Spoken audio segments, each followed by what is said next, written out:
I think we can start recording. Awesome. Got it. Okay, so welcome everyone. It's good to sort of see you on Zoom. For those of you who I may not know, I'm Danielle Minson, CEO of the Jewish Federation, and I'm really glad that we were able to bring this all together. You know, you are our Silver Circle donors. You've been giving to our Jewish community for 25 years and more. I mentioned this at our last Silver Circle event that I too have joined your ranks as a Silver Circle donor, donating for 25 years, and I'm very proud of that. And you know, really your commitment really further demonstrates sort of the significance and importance of the Federation system, and no more than today really demonstrates the value because of your support of the annual campaign.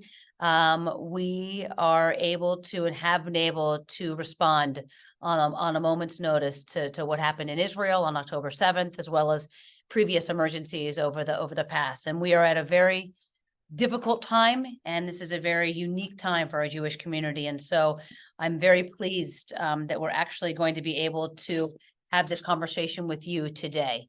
So what we're going to do is we're going to spend some time providing some insights on what we know about the war in Israel, where we are headed, and of course, how we got here. And I also want to acknowledge and appreciate those of you who have submitted some questions beforehand. We are going to be sure to address some of those, and we'll also have some time at the end for questions. And if you want to also put some questions in the chat, we can also sort of manage that. So what our program is going to be today is that you're going to hear from our Israel Emergency Fund co-chair, Brett Caller, who is on the phone or on the Zoom. You're going to hear from Eli Bear, our guest from United Hatzalah, who's one of the organizations on the ground providing amazing work that we've directed our funding to. You're going to hear from one of our community leaders, Fred Cantor. And I want to thank Fred and also Jeremy Cantor, who connected us to Ellie, and also our Chief Development Officer. You'll hear from David Harris, who's on the call. I think I started with this. This is a really hard time for our Jewish people, and I know that we are all at different places with this, and it's emotional and it's heavy and it's hard. And it's hard to wrap our minds around this and comprehend what's going on. And for me, who's been working in the Jewish community for 26 years, many of you I know have been giving and involved longer than I've had the unfortunate experience of living through some adversity and wars that Israel has faced, none like where we are today. And so this really is a really unique moment in time, and the Jewish community has mobilized, and the Federation has mobilized to be able to provide the support that we can. And again, you're going to hear a little bit more about one of those specific areas that we've provided support to with United Hatzalah. So I'll just touch very briefly, because I want to make sure we've got enough time for the program. I'll touch very briefly on how our community is responding and what we're doing. So from the start, many of you may have joined our community solidarity gathering. We were able to pull that together in a very, brief period of time. And oftentimes I've said this before, that with tragedy, there's beauty. And one of the things through this is that our community came together, all standing in support and solidarity of Israel. We were united. We were one community. And that makes me proud and gives me sort of chills. The other side of this is just sort of the horrific news that we're facing on a regular basis. And we all know that when there is a war in Israel, it hits us emotionally, and it also hits us at home, and it increases anti-Semitism, and we are seeing that. According to the ADL, there's been a 388% increase in anti-Semitism incidents that have taken place between October 7th and today.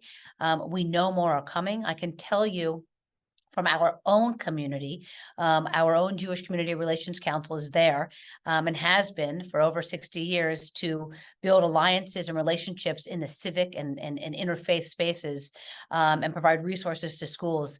They also, on a daily basis, are dealing with incident response. And all of last year alone, those that we know about, the incidents that we know about of anti-Semitism on our schools, our campuses, our University of Cincinnati, as well as Miami University, as well as our schools, our elementary and public schools and private schools. All of last year, we had 60 incidents that we were aware of anti-Semitism. In less than 2 months, in 35 days, from the start of October 7th to today, we've had almost 30. So we've had half of what we've had in an entire year in a month. And it's hard for all of us. And we're seeing it on social media. We're seeing it in our schools. And, our board chair, Josh Blatt, and I often talk about this as that game whack-a-mole. You knock one down, the next one pops up. And it's what we're dealing with and what our JCRC is dealing with. And of course, what our Hillels are dealing with, both at Miami and Cincinnati, our Chabads as well, because our college students are on the front line of this. I will also share with you that that one of the things that we've been doing through our JCRC is we are continuing to build relationships and alliances across faiths, across our business and civic leaders. We're working very hard in the government space. We've had a lot of relationships with legislatures who have stepped up to encourage funding, who have encouraged legislation to help combat hate and anti-Semitism. Our JCRC facilitated a training with over 70 superintendents from our local schools to talk about what anti-Semitism is and what it looks like and how we can respond. And there's more. There's more. It's going to keep coming. But we have created these relationships for years so that we actually can act on them now, and we're going to continue to do that.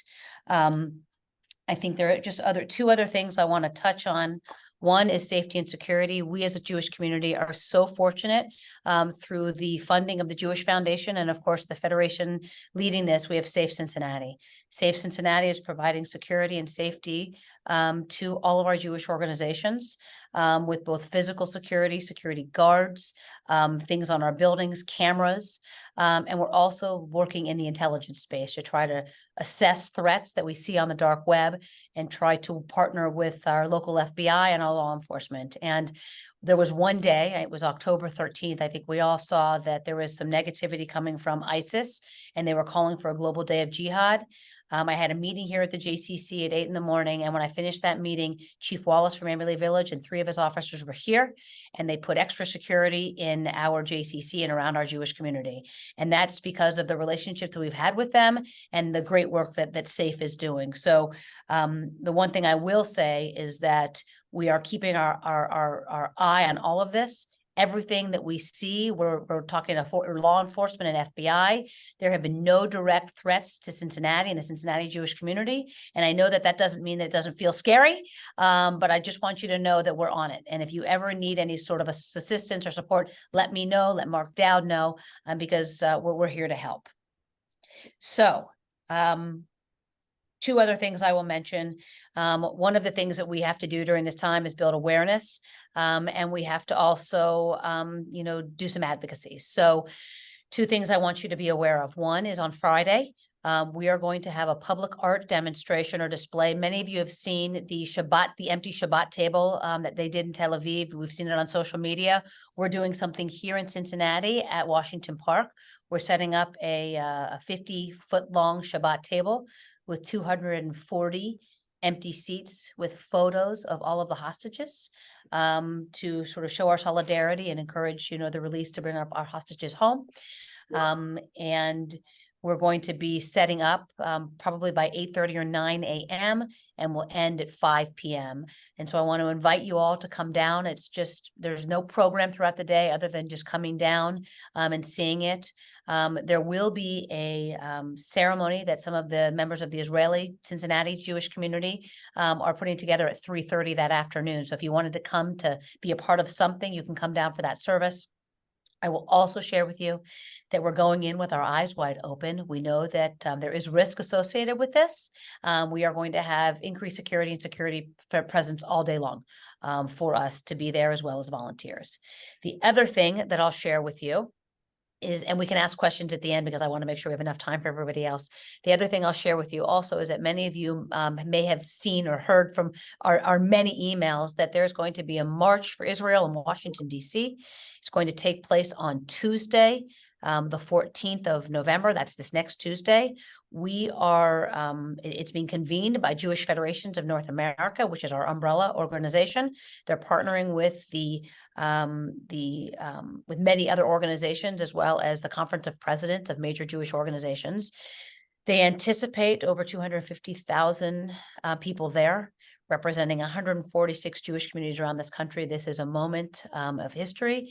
We are all going to be there to stand up for Israel, stand up against hate, and stand up to bring our hostages home. Cincinnati is taking 3 buses and 1 charter flight. If you are interested in joining us, please pay attention to the email that have gone out in the last couple of days, because spaces are filling up. But we are going to proudly represent our Jewish community. So for those of you that are going, I want to say thank you and come with your patience, because it's a lot of people. And for those of you that aren't able to go, rest assured that your Jewish community is going to be there representing you. So that was a lot, I know. But I got my time frame. I think I'm a little late. Sorry, Brett. I'm 3 minutes over. So I'm going to turn it over to Brett Caller. As you all know, Brett's a past president of the Federation, past campaign chair of the Federation, past Jewish Foundation board chair, and one of our amazing leaders in our fundraising. So Brett, I'm going to turn it over to you. Thanks, Danielle. And thank you for all your great leadership. The Federation is doing an excellent job at convening at such a important time. I'm here today. I do like to fundraise, but our Jewish family was inflicted with this poison, this evil that has motivated me to help co-chair this campaign at this critical time. Right now, and I'll let you know that David Harris, who's leading the campaign, Danielle and Josh, all called me within 48 hours of October 7th and said, we're going to have a campaign nationally and locally, and we want you to be part of it. It was a call to action. I'm absolutely all in. So let me give you a quick sort of overview of what's going on nationally. Jewish Federations of North America has currently raised over $600 million for people in Israel. And that number will continue to increase. In Cincinnati, our goal is to contribute $4.5 million. We're well on our way. We've raised $3.8 million. That money is being allocated to these various categories, as you can see on the screen. Basic needs, evacuation, respite and support for frontline communities, trauma relief, and mental health. So that's your breakdown in front of you. It's amazing to see how much this community has really rallied together. We don't like opportunities like this necessarily, but it's a great time to make change and to move into a positive direction. For those of you who have supported us in the past, thank you very much. If you supported this campaign, the emergency campaign, we want to thank you. And there's currently an opportunity to join us. You can please visit jewishcincinnati.org, and that's with a /give twice. Again, that's jewishcincinnati.org /give twice. So feel free to call me, email me. I'm happy to talk through the campaign further, the needs, and we want everyone in the community to be part of this at this important time. And I'm going to turn it over to Fred Cantor, who's going to introduce our speaker.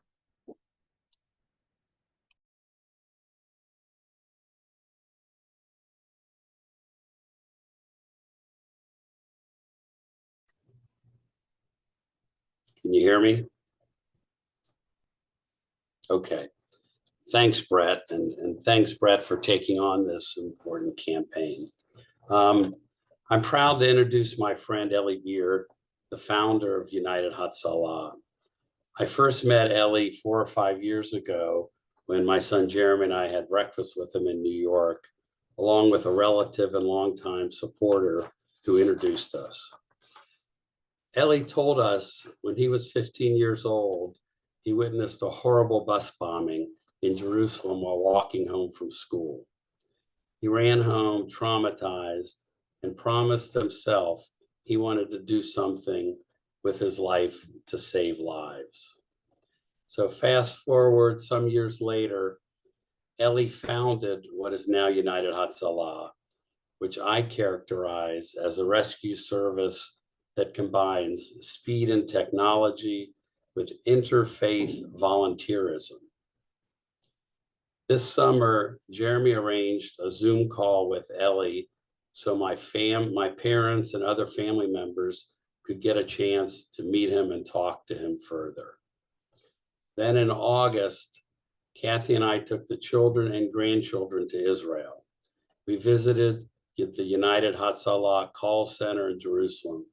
It's a room full of people, Jews, Arabs, Christians, answering phones in a variety of different languages. On October 7th, United Hatzalah was one of the first rescue units on the scene. Ellie himself was on the scene, as was his wife, Gitti, both of whom are paramedics. I'm told Gitti had to enter a house in one of the kibbutzim looking for victims when terrorists were still in the area. This mother, grandmother, and grandmother had to first draw her gun to search every room, to search room by room for terrorists before she could attend to the wounded. When President Biden visited Israel early on in this conflict, you might have seen Ellie Beer meeting with the president. When they embraced at the end of their conversation, I had the feeling that the president really understood us in that moment. When the Israel campaign was announced, I was pleased to see that a meaningful portion of the funds will go to United Hatzalah. So far, around $600,000 has been given to United Hatzalah from the Jewish Federation. So at this time, we're going to play a short video and then Ellie will speak. Thank you.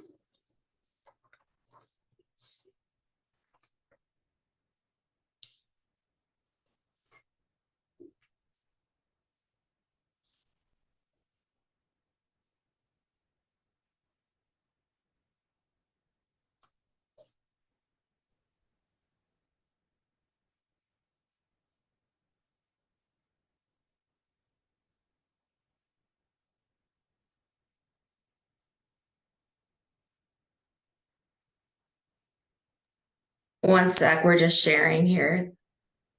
Fire going on, getting bullets on the ambulance itself.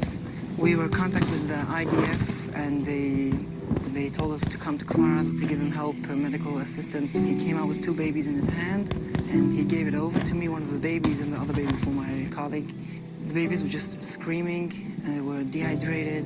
And when he gave me over the baby caught on so hard to me. He felt he was in safe hands. It was so emotional. It's an expression you can't even express. זה שלום, מנתן 40. אנחנו נמצאים פה בכפר עזה. צה"ל הוציא לנו 2 תינוקות, בני 10 חודשים תאומים, בריאים ושלמים. צריך לדעת מה לעשות איתם, לפנות אותם לבית חולים, להביא אותם שלהם. ההורים שלהם נרצחו. בשטח מסוכן פה, יש פה אש כל הזמן. טוב, תקשיב רגע, קח אותם לבית חולים, אין לי משהו אחר יותר מזה. מה אתם נותנים להם לאכול? לשתות מים. לשתות מים, רק מים, אל תיתנו להם תמלים או משהו גם, כי יכול להיות שהם רגישים או כל מיני כאלה דברים. Never in my life. I couldn't even imagine such a thing in my life. It's the worst thing that ever happened to me. They told us to bring them down to Soroka Hospital in Beersheba. What the soldier told us when he gave over the babies, he told us that the parents are not with them anymore.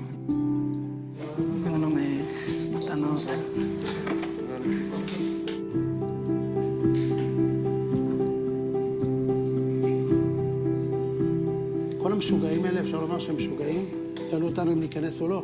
אנחנו במוקד אמרנו לו, אם אתם מרגישים שאתם רוצים להיכנס, תכנסו. אנחנו מרגישים חלק מהמשפחה שלכם.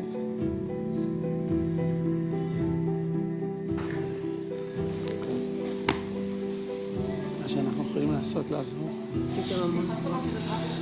באנו למסור את הנפש ולהציל כמה שיותר.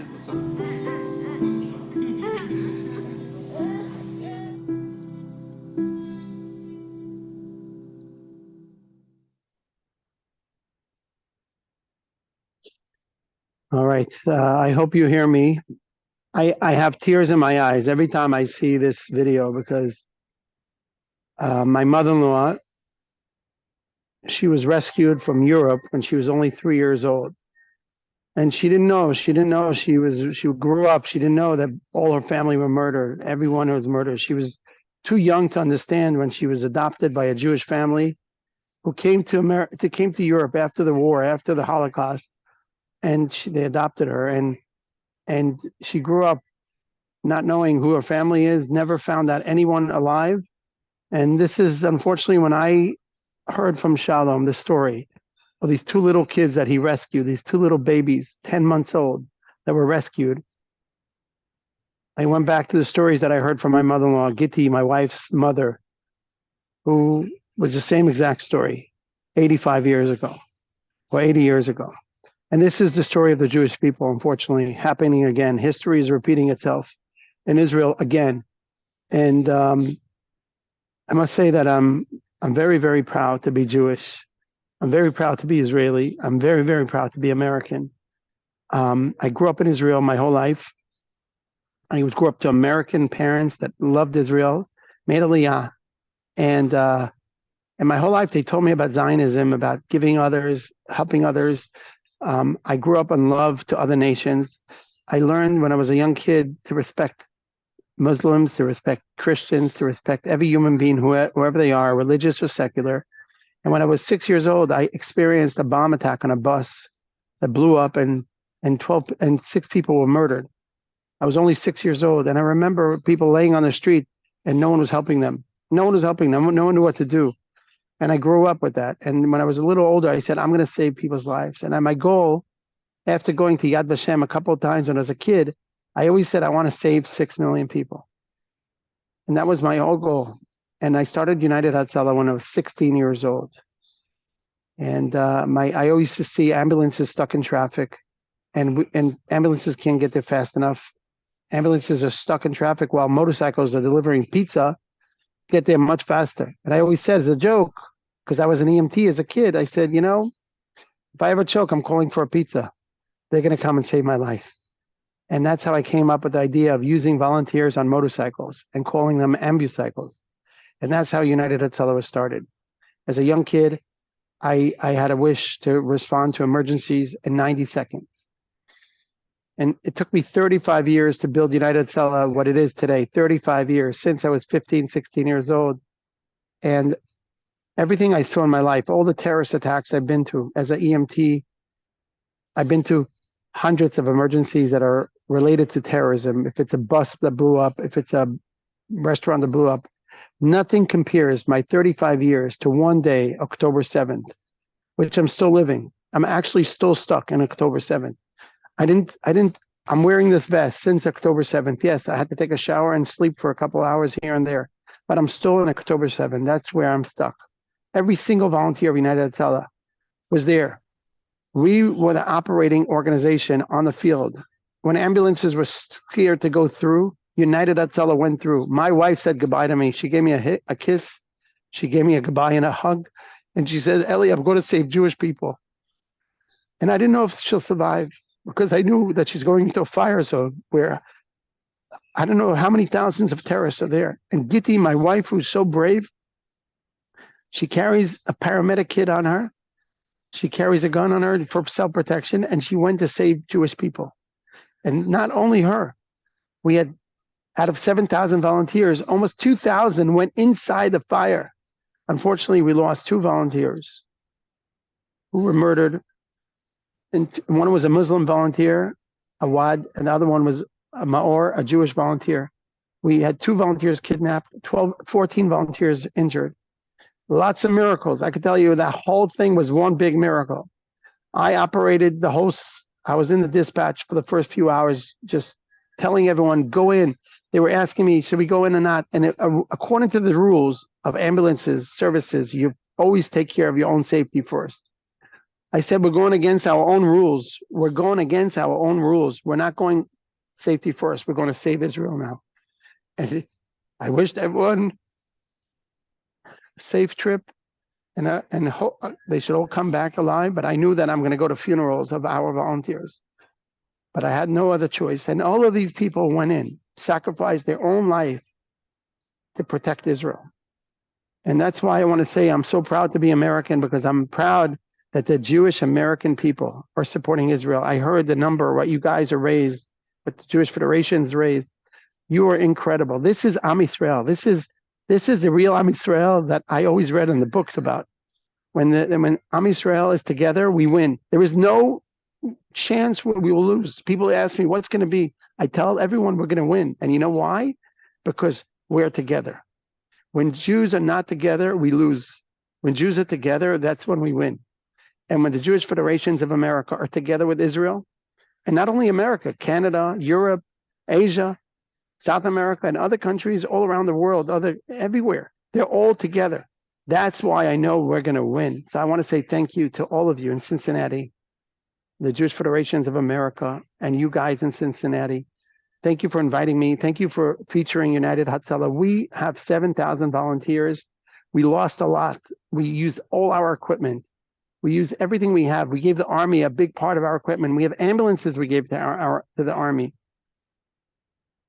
I recommend, I'm going to send this to you, a video that was done now on TV. It's called Uvda. It's like 60 minutes of Israel. You should see 3 heroes of United Hatzalah, 2 Avis and 1 Emmanuel. They went in and they see the videos, footage from our ambulances. You see it, how our people went into fire. It's a video I would recommend the Jewish Federation of Cincinnati send it to everyone to see. It has subtitles to it. And it's like the most popular show in Israel. It's an expose. What happened the first 12 hours in Israel. You saw these little 2 babies, but they had thousands of others that were saved by us and the Army and others. You have to see it to believe it.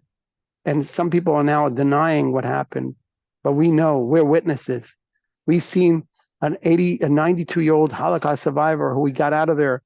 Her granddaughter was murdered in front of her. Holocaust survivor. She said to me, this is the second Holocaust I'm going through. And she wants to die. She doesn't want to live because she saw her own granddaughter die. She said, I'm here in Israel. I thought I'm going to be safe. Unfortunately, we have enemies that don't stop wanting to killing us. But we're going to win because of you and because of Am Yisrael. So thank you so much for having me. Thank you for supporting Israel. Thank you for supporting United Hatzalah. I love you so much. Ellie, thank you so much for your words, for your time, and for everything that you are doing in Israel. I am sure I'm not the only one on the call right now that feels emotional as we're listening to you. And you know, we have a concept in Judaism of somebody who leads services being a shaliach tzibor, an emissary. And I am so grateful to know that we have people like you who we can consider our emissaries on the ground, who are putting into action the work that we're trying to do here to support the people of Israel. And you at United Hatzalah and the amazing organization you founded, and all the other entities that are a part of this national federation campaign that includes so many other organizations, over 115 organizations in Israel that are receiving funds directly from this campaign. And I'm so grateful to know that a good portion of that is going to you, United Hatzalah. So thank you again for everything and for your time here. Thank you so much. And God bless all of you. Thank you. Thank you, Ellie. And Fred, thank you so much for helping make this connection. And Brett, thank you for your leadership, and of course to Danielle as well. And you know, my name is David Harris. For those of you that I don't know, I'm the Chief Development Officer here. I'm grateful to be back at the Federation after having started my career here in Cincinnati at the Federation, leading the Create Your Jewish Legacy program, where I was privileged to get to know many of you.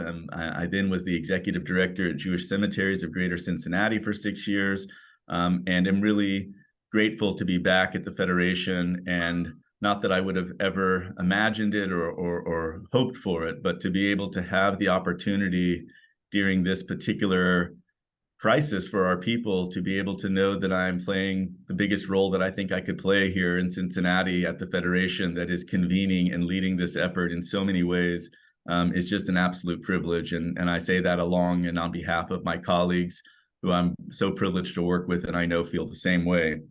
It is amazing to see so many of you here with us today. When I come on to any Silver Circle gathering or this call and see literally our community, I see the faces that I know I see everywhere, that I see in the JCC, that I see at community events, that I see at services, that I see at the Blue Ash Kroger. I see you all every place, and you all are community. So it is great to be with you all. And thank you for joining us today. I want to talk about a couple of things, and then I definitely want to make sure I leave some time for questions. So just briefly, why is this war different?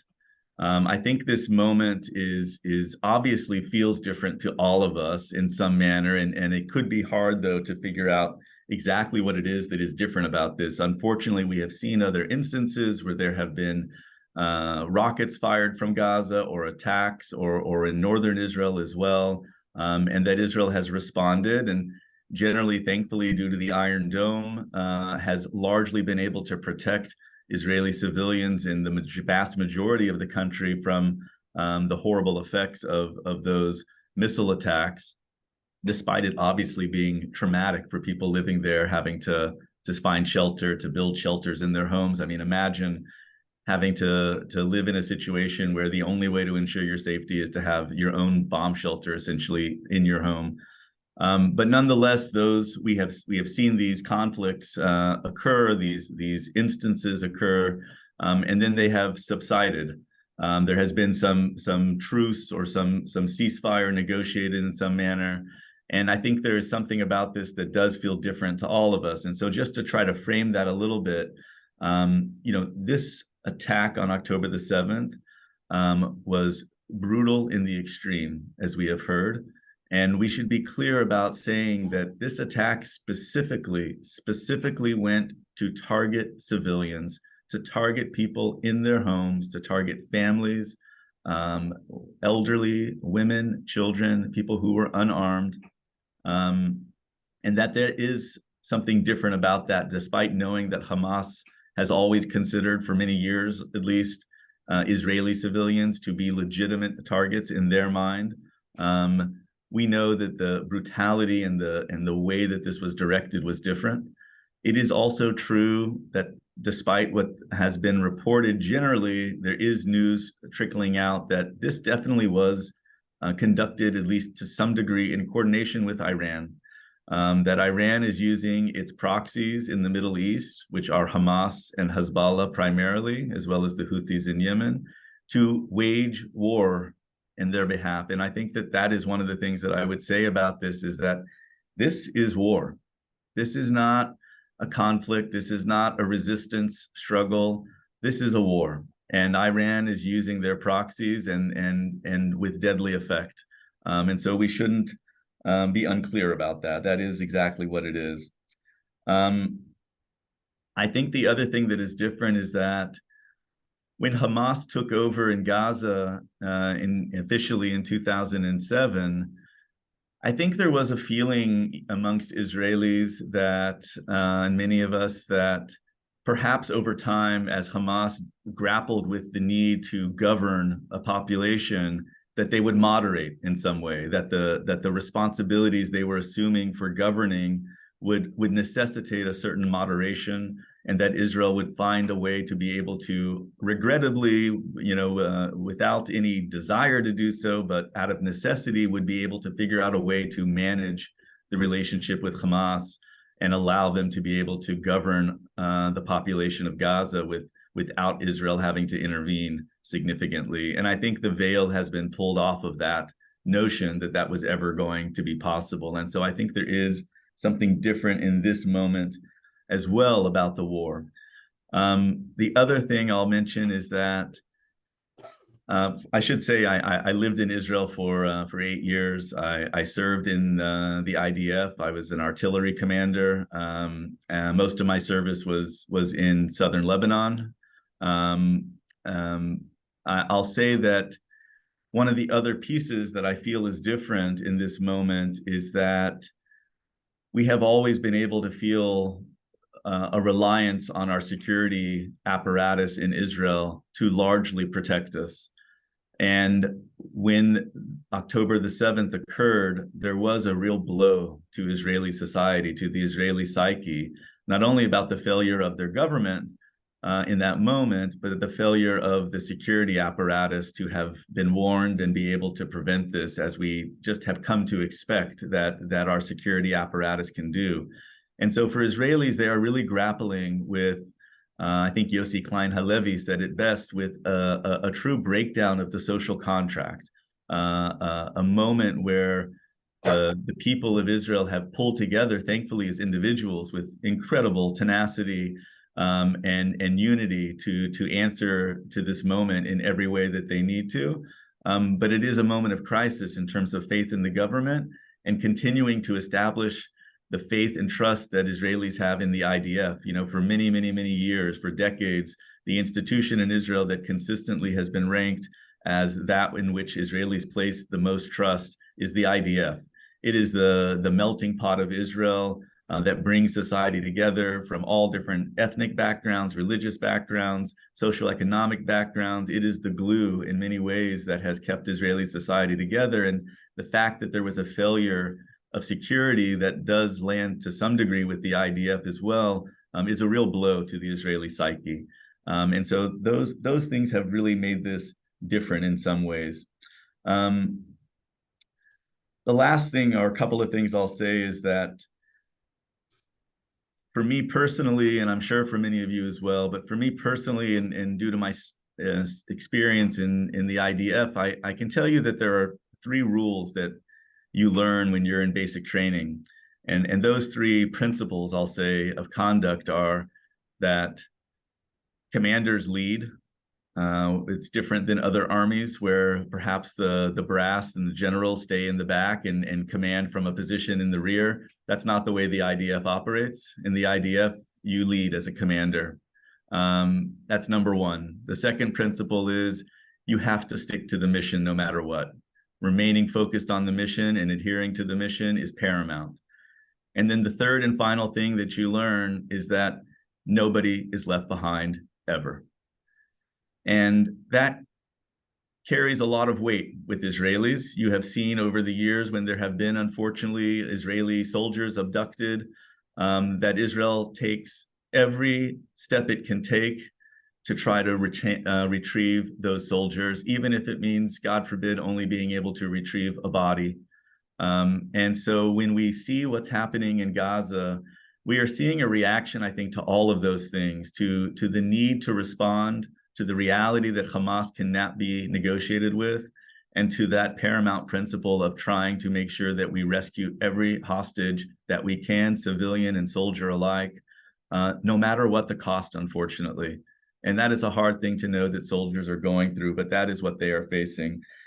So while we are concerned about Israel, of course, and focused as we have been on this call, as our other speakers noted, what's happening in Israel affects all of us here as well. And the rising anti-Semitism should give us pause. And it should also, though, help us understand and remember the importance of a strong and vibrant community here, that the effects of what happened in Israel have an impact here, and that we need to make sure that we are continuing to support our local community as well, and that those dollars are helping to make sure that our institutions stay safe, that our Safe Cincinnati and other apparatus that are helping with security remain intact and strong and can provide even more security as necessary, that our JCRC can respond to anti-Semitism as it arises, and that our agencies and congregations can continue with their normal functioning, which provides so many vital services to community members, but also give us a sense of just community. And I think that's the thing that I'm feeling most these days, is that, as Ellie said, we are a united Jewish people in this moment. And so we are all in this together. I want to make sure I leave some time now for any questions. Hallie is going to try to help moderate questions. If people can put them into the chat, we'll also try to field questions in real time. But I wanted to just leave some time and then make sure to once again thank you. If you have to leave, we do appreciate you joining us and hope that you'll consider all of these facts as you think about your role in trying to help all of us right now. Hallie, are there any questions that we can already field that I know there were a few questions people submitted in advance, and I think we have addressed those hopefully in our comments already.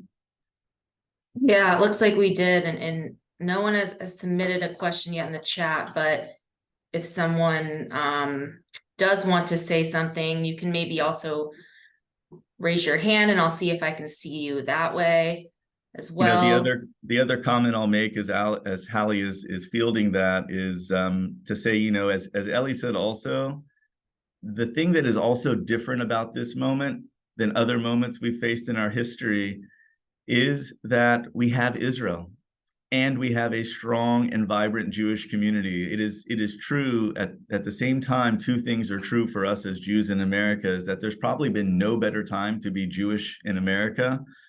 And also that anti-Semitism is on the rise. It's hard sometimes for us to hold those two things at the same time. There's some cognitive dissonance that occurs with that. But it should also give us some hope to know that we have a really amazing community, both here in Cincinnati and throughout North America in our Jewish community. And we're going to see an amazing show of that in DC, as Danielle mentioned, next week. Are there any questions that have come through, Hallie? So not a question, but someone said, and I'm sorry, I don't have the name of who said this, but they said, as I type this, the University of Michigan is holding a huge divestment rally in the center of campus, according to their son. As the humanitarian crisis deepens, I'm at a loss at times for how to communicate within my own family. It's very difficult. Oh, and it's Ken Heldman. He said his name. Great. Well, thanks, Ken. I think that, you know, one of the things that is really difficult about this, and, you know, I can tell you from my time in Israel and in the IDF also, but it doesn't need to be from that for us all to understand that Jewish values dictate compassion and concern for those who are suffering. And as Jews who have suffered horrible atrocities in our own past, I think that there is a part of each of us that goes out to people who are innocent civilians in Gaza who are suffering right now.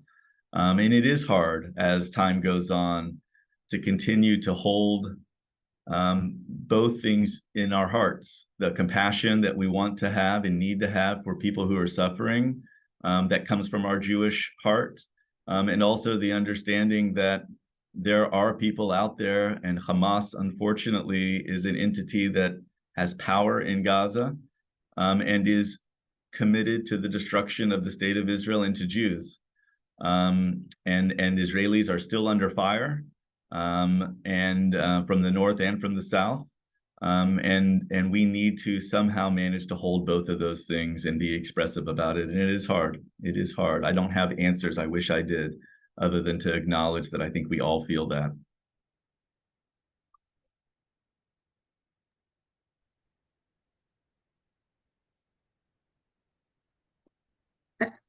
Yeah, no one else has any questions or anything like that. I imagine, like you all, I'm feeling this call has been a wealth of information, and also I'm sure hard to hear some of these truths. And I think that one of the things that is really reassuring again is that we can, thank God, all gather together and know that we have one another, that there are like-minded people out there who understand the predicament that Israel faces, the need to respond and ensure that Hamas cannot carry out anything like they did ever again, and also to the extent possible to try to protect civilian life everywhere. And I know that having the opportunity to gather together and feel that we can all feel that together is important in and of itself. So if there aren't any other questions, first of all, I'll say if you have questions offline, either about the Israel Emergency Fund, where dollars are going and how they're being allocated, how you can get involved and help otherwise, about our annual campaign. And we should certainly mention that in addition to the Israel Emergency Fund, the annual campaign every year sends almost a third of the dollars that we raise for allocations to go to our partners in Israel and who are doing work with Jewish communities overseas, in vulnerable communities everywhere around the world, including most notably right now, Ukraine, of course, and Russia. So the annual campaign is another way to both support our local needs and also have a hand in supporting Israeli civilians, and Jews everywhere. Hallie, thank you so much for organizing this. Our Director of Annual Giving, Sunny Krantz, is also on the call, and I know that myself, Hallie, Sunny, we are all available, Danielle as well, all available to answer questions, to help facilitate giving if that's how you want to help, or to facilitate volunteering otherwise. Danielle, anything else from you? No, I just want to say thank you. Thank you to the development team, to Fred, for putting this on, Brett, for your leadership, and for everybody else. You've been giving for so many years and allows us to continue to be able to do this amazing work. So I just wanted to say thank you to all of you. Thank you, Danielle, and thank you, everybody. Again, I echo Danielle's sentiments 100%, as I know we all do. Thank you, Brett. Thank you, Bobby, for your leadership as well, and our whole campaign team. And thank you all. Please take care. Thanks, everyone. Bye-bye. Bye.